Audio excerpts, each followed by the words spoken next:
Assalamualaikum warahmatullahi wabarakatuh. Bismillahirrahmanirrahim. Allahumma sallimna wal muslimin wa afina wal muslimin wa'fu anna wa 'anil muslimin wa qina wa iyyahum syarra masaibid dunya waddin. Allahumma rzuqna fahman nabiyyin wa hifdzal mursalin wa ilhamal malaikatil muqarrabin bi rahmatika ya arhamar rahimin. Qala al-muallif rahimahullah ta'ala wa nafa'ana bihi wa bi'ulumi fit dharain amin. Rabbi shrah li sadri wa yassir li amri wahlul 'uqdatam min lisani yafqahu qawli. A'udzu billahi minasy syaithanir rajim. Bismillahirrahmanirrahim. Allahu la ilaha illa huwal hayyul qayyum. La ta'khudhuhu sinatun wa la nawm. Lahu ma fis samawati wa ma fil ard. Man dhal ladzi yashfa'u 'indahu illa bi'idhnihi. Ya'lamu ma baina aydihim wa ma khalfahum wa la yuhituna bi syai'in min 'ilmihi illa bima syaa'. Wasi'a kursiyyuhu as-samawati wal arda wa la ya'uduhu hifdhuhuma wa huwal 'aliyyul 'azim. Bismillahirrahmanirrahim. As-sadisu dzurwatu ayyil Qur'an. Jadi bab menerangkan nama ayat kursi yang nomor 6, yaitu adalah dzurwatul Qur'an, atau ayat yang paling luhur, ayat yang tertinggi di dalam Al-Qur'an.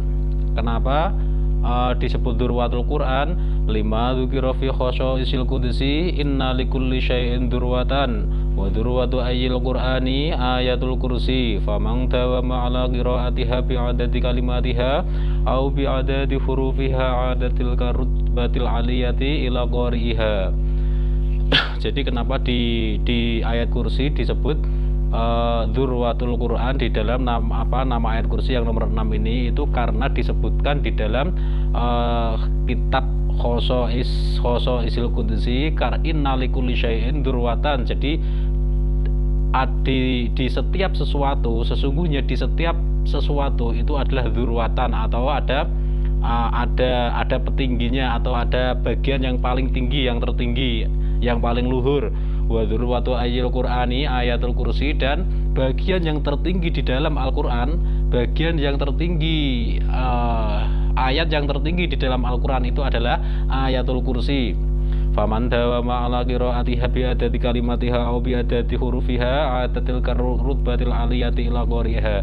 Jadi barang siapa yang melanggengkan atau mengistiqomahkan membaca ayat kursi setiap hari bi adati kalimatiha, dengan jumlah bilangan kalimahnya ayat kursi, yaitu 50 kali, au bi adati hurufiha, atau dengan jumlah hurufnya ayat kursi, yaitu sebanyak 170 kali. Jadi hitungan-hitungan ini sangat penting ya. Jadi hitungan bi'adadi kalimatiha yaitu 50 kali, dan bi'adadi hurufiha yaitu 170 kali, itu sangat penting di tafsir ayat kursi ini. Jadi itu adalah hitungan-hitungan yang sakral. Jadi dari hitungan-hitungan itu nanti itu akan ada hikayat-hikayat atau cerita atau hadis-hadis yang meriwayatkan kekhosoisannya atau kekhususannya atau sirnya atau rahasianya ayat kursi tersebut di bab-bab selanjutnya. Jadi di bab ini itu adalah nama ayat kursi yang ke-6 itu adalah dzurwatul Quran, atau bagian tertinggi di dalam Al-Quran, atau bagian terluhur atau termulia di dalam Al-Quran. Dan di bab ini diterangkan barang siapa yang mengistiqomahkan membaca ayat kursi dengan hitungan kalimahnya ayat kursi yaitu 50 kali, atau dengan hitungan hurufnya ayat kursi yaitu 170 kali, maka adatil karutbatil aliyati ila qari'ah, maka tempat-tempat yang luhur, di mana nilai-nilai keluhurannya ayat kursi, dzurwatul kursi, atau keluhuran atau sifat tingginya ayat kursi tersebut, itu adat ila qari'iha, yaitu dia akan kembali kepada sang pembacanya. Jadi itu ya keterangannya. Barang siapa yang membaca ayat kursi dengan jumlah kalimahnya yaitu 50 kali, atau dengan jumlah hurufnya sebanyak 170 kali, maka di nama yang ke-6 ini adalah dzurwatul Quran, yaitu bagian yang tertinggi, terluhur, tertinggi di dalam Al-Quran.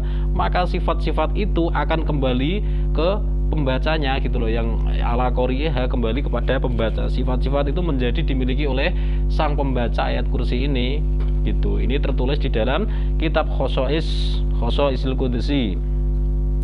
Fayakunu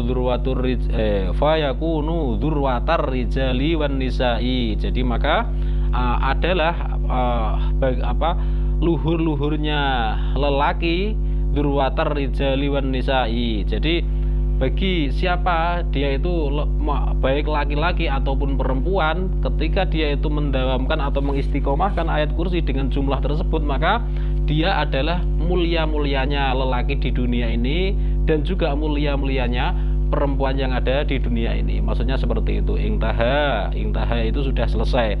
Intaha kalamul khosoisi. Jadi sudah selesai kalam yang terdapat di dalam atau dawuh yang terdapat di dalam kitab Khosois. Wa an Ma'qul bin Yasarin radhiyallahu taala anhu qala Rasulullah sallallahu alaihi wasallam al-baqaratu sanamul qur'ani wa dzurwatu sanamihi ayatul kursi. Jadi sebuah hadis di mana diriwayatkan atau perawinya adalah Ma'qul bin Yasar radhiyallahu taala anhu. Sanadnya Ma'qul, bukan perawinya. Langsung ini di sini diterangkan langsung sanadnya, yaitu sahabatnya Kanjeng Nabi.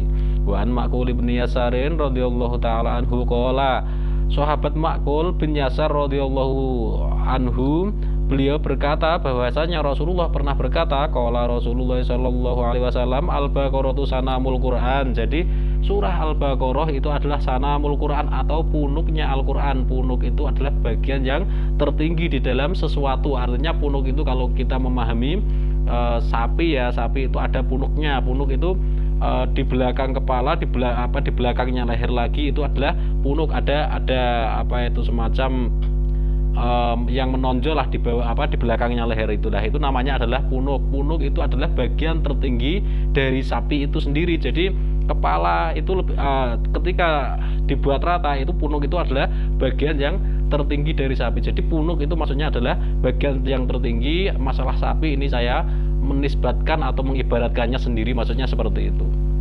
Jadi punuk itu adalah bagian tertinggi. Nah, di sini disebutkan adalah Al-Baqarah itu adalah sanamul Quran atau punuknya Al-Quran atau bagian yang tertinggi di dalam Al-Quran. Wa dzurwatu sanamihi ayatul kursi, dan bagian yang dari punuk ini yaitu Al-Baqarah yang di dalam Al-Quran, punuknya Al-Quran. Maka bagian yang paling tinggi dari punuk ini itu adalah ayatul kursi atau ayat kursi, seperti itu.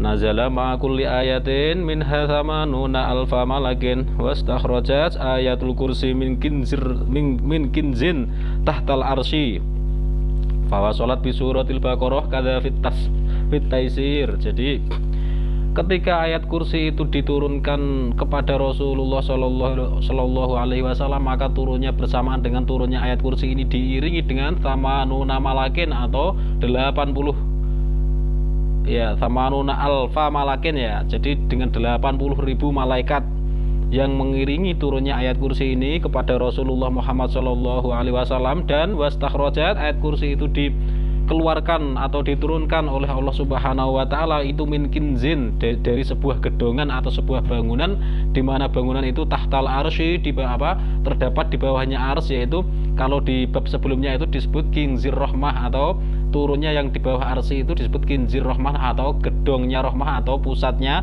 rahmatnya Allah Subhanahu wa taala itu diturunkan dari kinzin itu atau sebuah bangunan, dinisbatkan sebuah bangunan, tapi ini wallahu a'lam. Tapi di sini disebutkan kinzi tahtal arsy atau sebuah gedong atau bangunan, di mana bangunan itu adalah bangunan pusatnya rahmatnya Allah Subhanahu wa taala yang diberikan kepada seluruh makhluknya.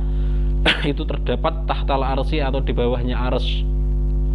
Jadi ayat kursi itu turunnya itu dari situ, artinya sama dengan akhirnya surat Al-Baqarah yang la yukallifullahu nafsan illa wus'aha, itu di bab sebelumnya, di nama yang sebelumnya itu sudah diterangkan, itu juga disebutkan turunnya min kinzin tahtal arsy di sebuah gedongan rahmat, di mana itu terdapat di bawahnya ars. Artinya sama, sumbernya itu diturunkannya itu sama dari situ.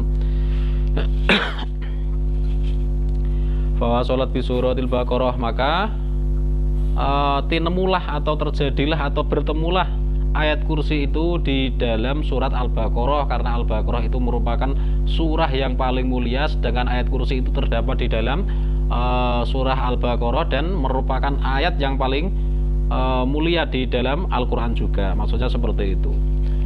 Kadza fit Taisir, keterangan ini diterangkan atau dinukil oleh musonef dari kitab At-Taisir wa akhraja Ibnu Habban, kemudian di wa ghairuhu min hadits Sahli bin Sa'id radhiyallahu taala anhu. Ada sebuah hadis lagi di mana hadis ini diriwayatkan oleh Ibnu Habban wa ghairuhu, dan selain Ibnu Habban, dari hadisnya Sahal bin Sa'ad radhiyallahu taala anhu, inna likulli syai'in sanaman wa sanamul Qur'ani suratul Baqarah kadza fil atqan. Jadi sebuah hadis yang diriwayatkan oleh Ibnu Habban dan selain Ibnu Habban, dari sebuah hadis yang berasal dari atau sahabatnya Rasulullah, yaitu sanadnya hadis adalah Sahal bin Sa'ad radhiyallahu taala anhu. Inna likulli syai'in sanaman, bahwa sesungguhnya di dalam sebuah sesuatu apapun itu sanaman, terdapat punuk, yaitu terdapat atau terdapat bagian yang paling tinggi, yang paling mulia, yang paling luhur di dalam sebuah sesuatu itu pasti ya. Wasanamul Qur'ani suratul Baqarah, dan dimana punuknya Al-Quran itu adalah terdapat di yaitu adalah surat Al-Baqarah kadza fil atqan. Keterangan ini dinukil oleh musonef dalam kitab Al-Atqan. Maksudnya seperti itu. Alhamdulillahirabbil alamin. Ini hadis nama ayat kursi yang ke-6 sudah selesai. Jadi udah hampir seminggu ya nggak bikin video karena kesibukan lain. Jadi baru sempat lagi ya, insya Allah mudah-mudahan bisa istiqomah setiap 2 hari sekali bikin video. Semoga bermanfaat bagi teman-teman sekalian umumnya, dan khususnya bermanfaat untuk diri saya pribadi. Alhamdulillahirabbil alamin. Untuk selanjutnya, video selanjutnya itu adalah nama ayat kursi yang ke-7 As-Sabihu. Ayat kursi yang ke-7 mudah-mudahan bermanfaat ini ya. Bismillahirrahmanirrahim. Subhanakallahumma wa bihamdik asyhadu an la ilaha illa anta astaghfiruka wa atubu ilaik. Subhanakallahumma wa bihamdik asyhadu an la ilaha illa anta astaghfiruka wa atubu ilaik. Subhanakallahumma wa bihamdik asyhadu an la ilaha illa anta astaghfiruka wa atubu ilaik. Billahi hidayah wa taufik. Wassalamualaikum warahmatullahi wabarakatuh.